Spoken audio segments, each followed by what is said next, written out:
Hello everyone, Pastor Ben here, wishing you a happy Thanksgiving week.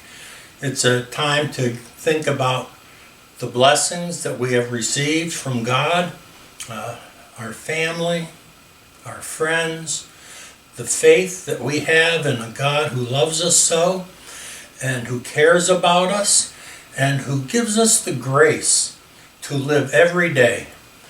Without God's grace, I don't know where we'd be, because we are not perfect people and we can't find salvation on our own. God's grace and what we find in Jesus Christ is what gives us hope. And so today I want to talk about a story in the book of 2 Samuel that talks about God's grace. And I'll get to that in just a second. Do want to say a couple things about some of these books we're going to look at in the Old Testament the next few times. 1st and 2nd Samuel were originally just Samuel in the original Hebrew, and really up until almost the time of Jesus, the 2nd or 1st century BC. And then they were divided into two. When the Greek Septuagint was written, they divided it in two. So we had two books, 1 Samuel and 2 Samuel. The same with the book of Kings. It was originally just Kings.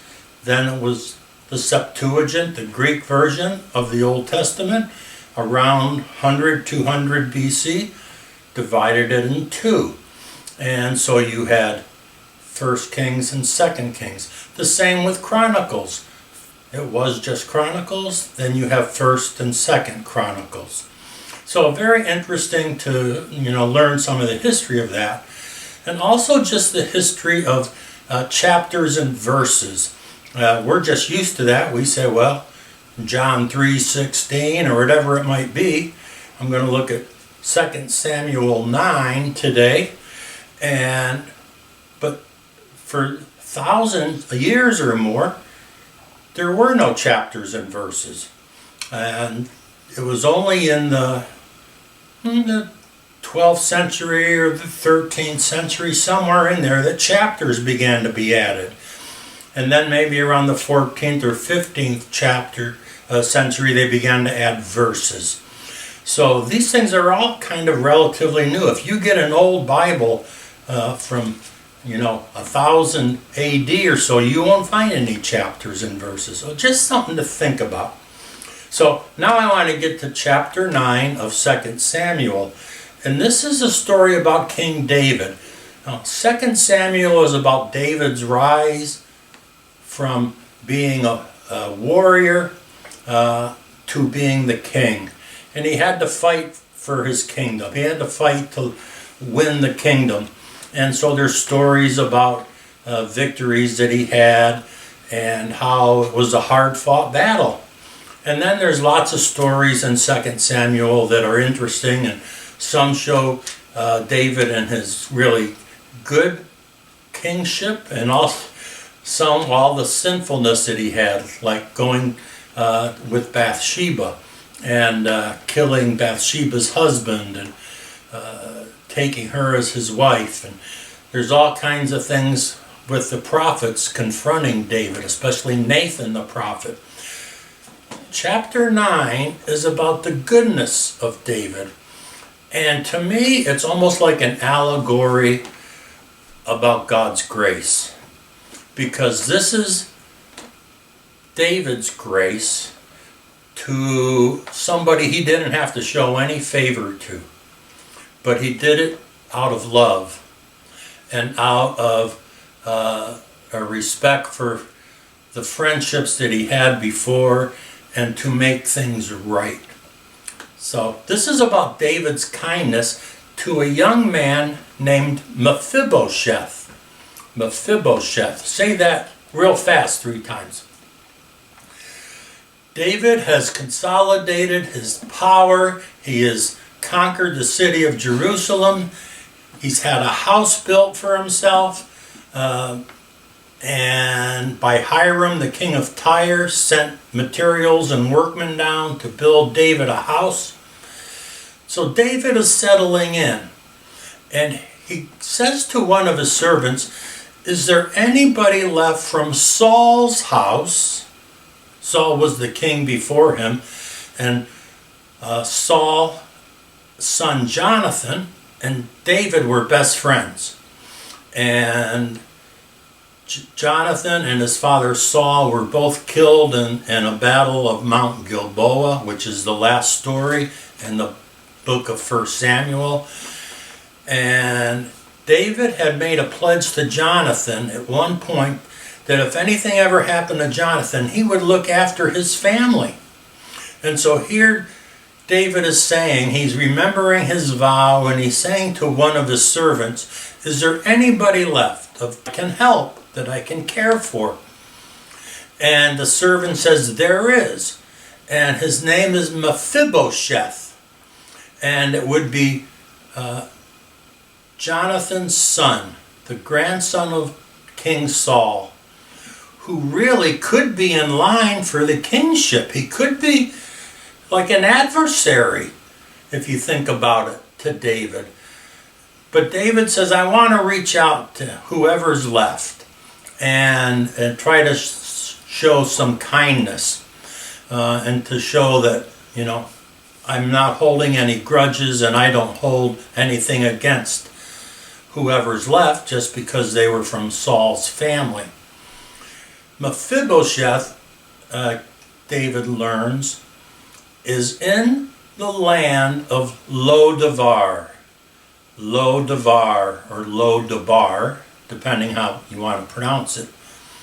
And Debar means word, or it can even mean pasture, or something good. The word lo, L-O, in front of a word makes it no or not good. In the Ten Commandments in the Hebrew, instead of saying "thou shalt not," it's lo, and then it says you don't do these things. So here, Lo-Debar means no good pasture, no good word, no good deed. Nothing good comes out of this place. It's a little hole in the wall over near the Jordan River, and it's a place nobody really goes, and nothing good ever comes out of it. And that's where Mephibosheth is staying. And then we learn that Mephibosheth is crippled. He's crippled in both feet. And when it goes back to the Battle of Mount Gilboa, when Saul and Jonathan are killed, nearby was a young boy, Mephibosheth, Jonathan's son, with the nursemaid. And the nursemaid runs from the battle because she sees it's going very badly against the Israelis, and she drops Mephibosheth kind of down a slope, and he falls and rolls, and he breaks both his feet. Whatever happens, he's crippled in both feet. He can't really walk.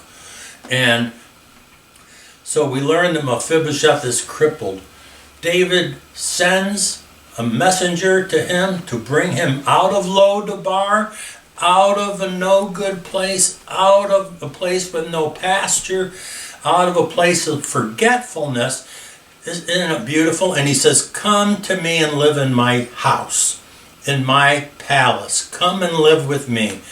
And Mephibosheth comes, and he's brought, I don't know if he's in a wheelchair or they're carrying him or whatever, or if he's crawling. And he comes to King David, and he says, I'm not worthy to be here. Thank you for bringing me, but I have no place here. I'm not good enough to be here. And David says, "You will be with me, and you will eat at my table every day. You will share the meals with me. You will be like a son to me. You will be one of my family."